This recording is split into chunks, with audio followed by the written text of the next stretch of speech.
अब हम बात करते हैं तकनीक की, दूसरे उस मेथड की जो आपके दिमाग को हिला के रख देगा। वो कैसे दोस्तों? इतनी ऊंचाई पर पानी को नेचुरल तरीके से फिल्टर करने की वो पुरानी तकनीक आज भी यहाँ पर मौजूद है। ये देखेंगे एक पानी का पूरा बहाव जो बाहर की तरफ से रेहड़ से खींचकर यहाँ पे लाया जाएगा और इस हिस्से से पानी होता हुआ इन होल्स के अंदर आ जाएगा और ये होल्स का पानी सारे का सारा ट्रांसफ़र हो जाएगा इसके अंदर। ये है दोस्तों पानी को फिल्टर करने का आज से सैकड़ों वर्ष पुराना वो तरीका। इसमें क्या करते थे, चूना और रेत कोयले को इसमें बिछा देते थे। जो साफ़ पानी होता था दोस्तों वो ऊपर की तरफ बहकर इस पूरे सिस्टम से निकलता हुआ इस लोटस का जो छोटा सा टैंक बना है इसमें स्टोर हो जाया करता था और परमार राजाओं के द्वारा इस स्थान को पीने के पानी के रूप में इस्तेमाल किया जाता था। और ये है दोस्तों एक वास्तुकला के बेस पर आधार पे बना हुआ पूरा सिस्टम, क्योंकि जो परमार राजा थे वो शिव भगवान को बहुत मानते थे और हिंदू धर्म के अंदर लोटस की एक अहमियत होती है, इसीलिए इस स्थान को इस पूरी इमारत के सबसे ऊपर बनाया गया है। अगर यहाँ पर पानी का फ्लो ज़्यादा हो जाता है तो दोस्तों एक कनेक्टिविटी आप लोगों को इस तरफ भी दिखाई दे रही होगी। इसका काम होता था कि ओवरफ्लो होने के बाद में इस पूरे चैनल से पानी निकलता हुआ दोबारा इस नाली सिस्टम से, जिसको हम नीचे से कैप्चर करेंगे, नीचे वाले इस अर्ध चांद वाले हिस्से में टैंक में पानी चला जाया करता था और वो जो पानी है सामने की तरफ आपको जो कपूर तालाब दिखाई दे रहा है वहाँ पर पानी कलेक्ट हो जाता था। तो यहाँ पर इस पूरे चैनल को इस प्रकार से बनाया गया था कि कपूर तालाब की अगर ये ग्राउंड लेवल पर बना हुआ है तो जो सूरज तालाब कुंड है वो ऊंचाई पर बना है और मुंज जो है उससे ऊंचा बना हुआ है। पानी को रिसाइकल करने का सैकड़ों वर्ष पुराने तकनीक को आज हम यहाँ पर देख भी पा रहे हैं। ये बाद के वक्त में किया गया काम सफ़ेद सैंडस्टोन से या फिर संगमरमर के पत्थर से किया गया है। लाल जो पत्थर है राजस्थान के धौलपुर से इकट्ठे किए गए हैं। सामने वाली इमारत के अंदर बताते हैं कि जो यहाँ की मुख्य विशेष रानियाँ हुआ करती थी ना, वो इस वाले हिस्से में रहती थी। जनाना के लिए यानी कि फीमेल्स के लिए ये पूरा पैटर्न बना हुआ है। अब दोस्तों मैं आपको दिखाता हूँ, भारत में आपने आज से पहले कभी भी ऐसी शेप का जो एक टैंक है वो नहीं देखा होगा।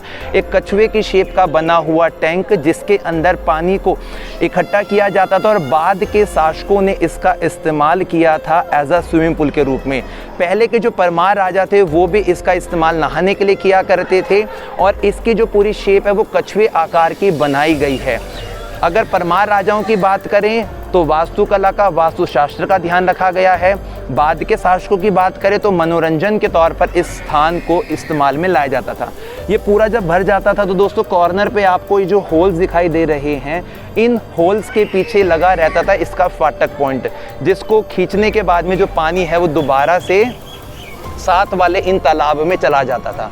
और सामने वाली जो इमारत दिखाई दे रही है दोस्तों, यहाँ पर उनके क्लॉथ चेंज करने के पॉइंट्स बने हुए थे। ये सारे उनके रानियों के, यानी कि इस हिस्से में केवल और केवल जो गयासुद्दीन खिलजी थे उनकी जो पटरानियाँ थी 1500 हरम में जो शामिल थी, उनके रहने का ये स्थान रहा करता था। अभी हम शाही महल को भी देखेंगे और काफ़ी कुछ इमारतें हैं जो आज ध्वस्त हो गई हैं, पर वो जो टेक्निक है पुरानी वो आज भी यहाँ पे मौजूद है। दोस्तों चलते हैं आगे की तरफ। जहाज महल पे जाने का रियल जो रास्ता था परमार राजाओं के द्वारा बनवाया गया वो यही हुआ करता था। और दोस्तों इस वाले हिस्से से जहाँ पर रानी और राजा बैठते थे ना, उसके ऊपर बाहर जो नीले रंग की टाइलिंग का थोड़ा सा वर्क आपको दिखाई दे रहा है, ये अफगान के सबसे महंगे पत्थर होते हैं जिनको यहाँ पे खिलजी शासकों ने अपने समय में लगवाया था। नीचे की तरफ में इनके दरवाजे दिखाई दे रहे हैं, ये वेंटिलेशन के लिए काम आते थे। ये इनके दरबार हॉल हुआ करते थे जिनको हम इस तरफ से देखेंगे। और दोस्तों यहाँ पर काफ़ी सारी ऐसी इमारतें हैं जिनकी जो ऊपरी छत है वो आज के वक्त में खंडहर में तब्दील हो चुकी है, यानी कि टूट चुकी है। आप इससे आइडिया लगा सकते हैं कि इनकी छत की जो मोटाई है वो कितनी रही होगी और इनके अंदर किस प्रकार से जो पत्थर हैं वो भरे जाते थे, उसके बाद इनकी छत जो है तैयार की जाती थी। अब दोस्तों हम लोग आ चुके हैं उस मेन हिस्से में जिसको रंग महल कहा गया था, परमार राजाओं के वक्त का बनवाया गया।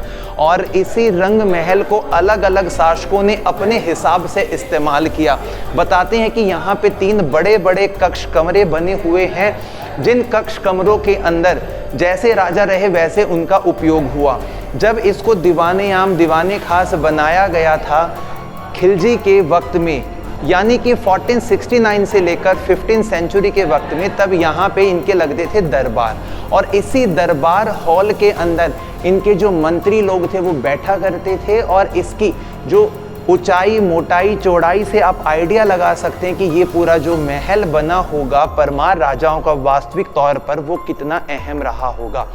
अब दोस्तों इस प्रकार के जो बड़े बड़े कमरे आप देख रहे हैं ना, इन कमरों की जो आर्किटेक्चर है उसको आप समझेंगे तो इससे आपको आइडिया लग जाएगा कि आज इतने वर्षों के बाद भी ये इसलिए खड़े हैं क्योंकि इनका जो बेस था वो काफ़ी हैवी और चौड़ा बनाया गया था। ऐसा बताते कि जहाज महल की जो कुल लंबाई है वो 121 मीटर है और जो चौड़ाई और इसकी जो ऊंचाई वो 7 और 9 मीटर बनी हुई है। सो दोस्तों ये जिस वक्त में हवा महल बना और खिलजी शासकों के वक्त में जो हरम की महिलाएं थी वो यहाँ रहा करती थी, और आप इस रंग महल से समझ सकते हैं जहाँ पे नाच गाना हुआ करता था, या फिर बाद के राजाओं ने इस वाले स्थान के ऊपर अपना जो बेड है, लिविंग एरिया है, उसको एस्टेब्लिश किया होगा। सो ये पूरा जो आर्ट है वो हमें अफ़गान कल्चर में, वो हमें इजिप्ट कल्चर में, वो हमें राजपूताना स्ट्रक्चर में, वो हमें परमार राजाओं की उस तकनीक का आभास करता है।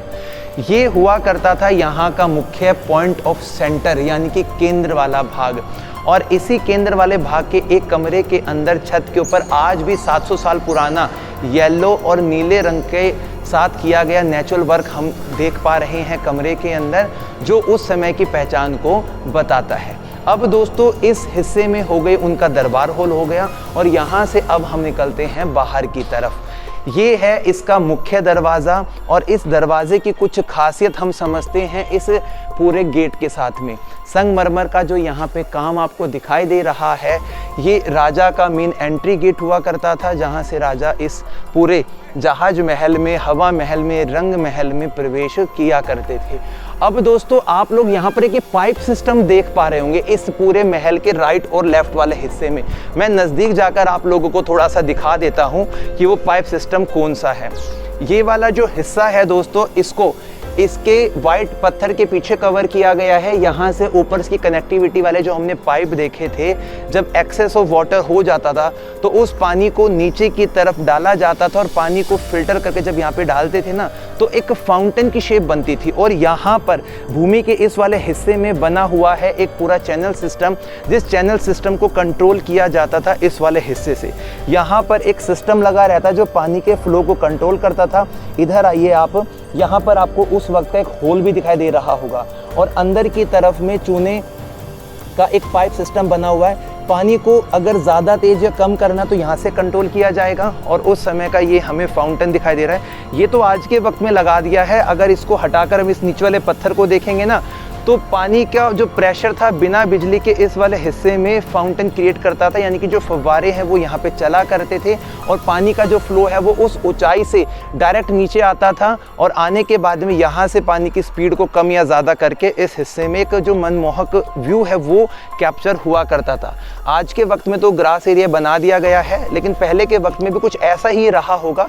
उसी को एक रेप्लिका यहाँ पे पेश की गई है इस पूरे हिस्से को दिखाने की। तो राजाओं के जहाज महल को हमने देखा, जिसकी शुरुआत यहाँ के परमार राजाओं ने 8वीं से लेकर 13वीं शताब्दी के बीच में रख दी थी, और यहाँ पर अलग अलग डायनेस्टी ने, जिसमें से गौरी, खिलजी और बाद के मराठा शासकों ने काम किया, और मुगलों ने यहाँ पे तोड़फोड़ भी बहुत की थी। उसको भी हम कैप्चर करेंगे आगे जाके।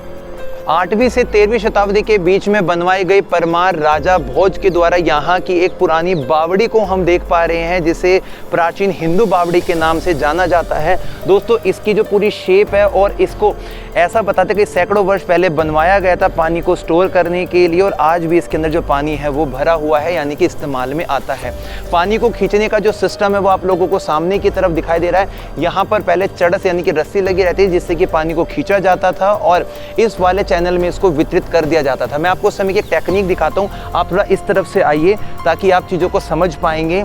पानी को उस वाले हिस्से से डालने के बाद में यहाँ पर एक नाली, एक चैनल सिस्टम बना हुआ है।